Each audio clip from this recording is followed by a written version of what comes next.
Thanks so much for inviting us in. It's now 11 o'clock. Rob's in for Angela. So do we have any watches or warnings right now? Well, we do, but thankfully nothing severe at the moment. So let's get right into it, show you what you can expect overnight tonight and into tomorrow. Here's the flood watch that's in place. That flood watch is going to go until Thursday, really midnight, but we're probably going to see an extension of this because we've got several more rounds of storms on the way. We also have a couple of flood advisories, that one until 12:45 underneath that flood watch. Still some scattered showers and yes, a few thunderstorms that have been rolling through, one now on the south side.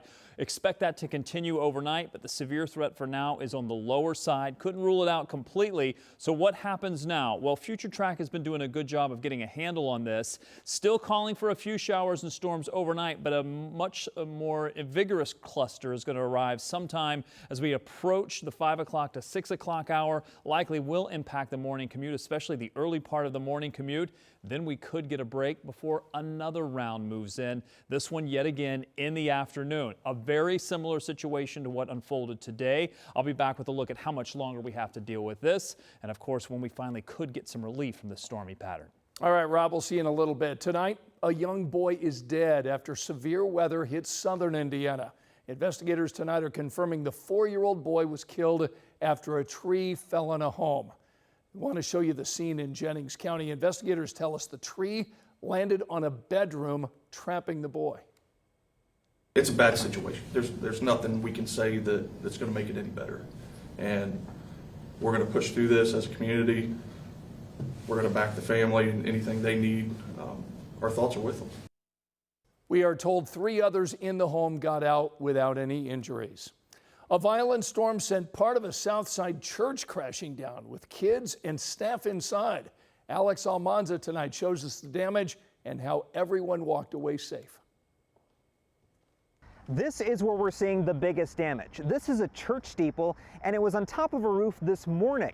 But the pastor at Bethany Lutheran believes lightning hit it, toppling the steeple and leaving it across a roof. No one is injured after Tuesday's storms caused damage to the church. Inside, kids were at daycare. Pastor Nancy Nyland was in a meeting. And all of a sudden we heard 2 booms and the whole church shook. Staff thinks the first boom was lightning. Second was the fall. Bruce By described it as the sound of vent metal. I could hear the metal crashing and bending. Pastor Nyland went to see the damage and couldn't believe it. I felt sick. Like, oh my gosh, you know, this is part of our building that has fallen over. As it fell over, it did more damage inside. Above the altar, this heavy steel and wood cross once hung. Nyland thinks the second boom caused a supporting cable to snap. The cross swung across the room, then chipped and cracked these pews. It could have killed someone, actually. But it didn't, and church member Bruce By doesn't think that was by chance. We all believe that God is here to guide us and protect us. Now the work shifts to putting the church back together. Staff say their insurance company is working with them on repairs. And this is just part of the overall damage we saw across Marion County. This other video that you see right now is from a house that was basically hollowed out. The front wall is missing, and here's another where a tree fell onto a house, causing the structure to lean. And this is power crews work to restore power lines that came down with the high winds. As for the church, staff tell me that Sunday service is still happening this week. And as for the cross that was on top of the steeple, well, it's going to be on display inside. Scott? Alex Almanza, thanks so much. And look at this video. This is out of Portage in northern Indiana. It's unbelievable. One person killed after this home explosion. You can see the destruction and you can see some of the lingering flames there as well. Nearby residents had to be evacuated because of downed power lines. City leaders opened up an emergency center. It is not clear tonight what caused this explosion, but we are told it's believed to be weather related. And here's the police chief in Portage.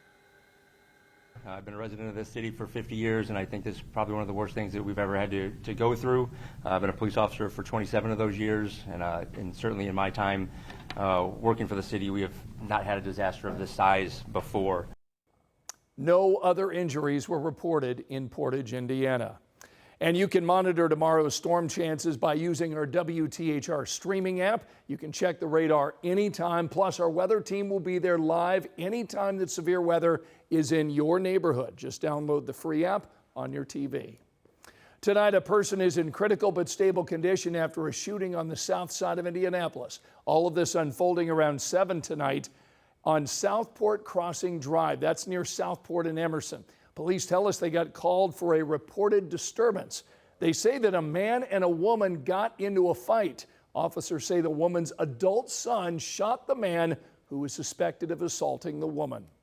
And tonight, the FBI is now offering up to $1 million for help finding a suspected drug trafficker from Indianapolis. Gregory Henderson Jr. tonight is on the agency's 10 most wanted list. Want to show you some video of the feds raiding his alleged operation back in 2023. Back then, they seized dozens of dogs, dog fighting equipment, and guns. And that's on top of cocaine, meth, and fentanyl that investigators say Henderson moved from one of the biggest drug cartels in the world. The time for him to be held accountable has come. It's long overdue, and we look forward to the impact that being placed on the top 10 most wanted list will have on his time on the run. Now, according to the FBI, Henderson's been on the run since those raids back in 2023. Authorities tell us he has ties to Chicago, Detroit, Louisville, and St. Louis. So if you know where he is, please call the FBI, but know that he is considered armed and dangerous. Tonight, the University of Indianapolis is suing Indiana University for trademark infringement. You probably noticed the similarities. UIndy, IUindy.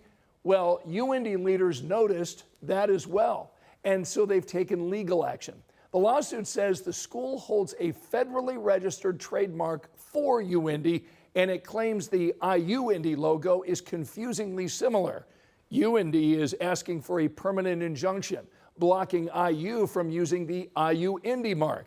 The school is also asking for financial damages, and it wants IU to recall and destroy any so-called infringing merchandise.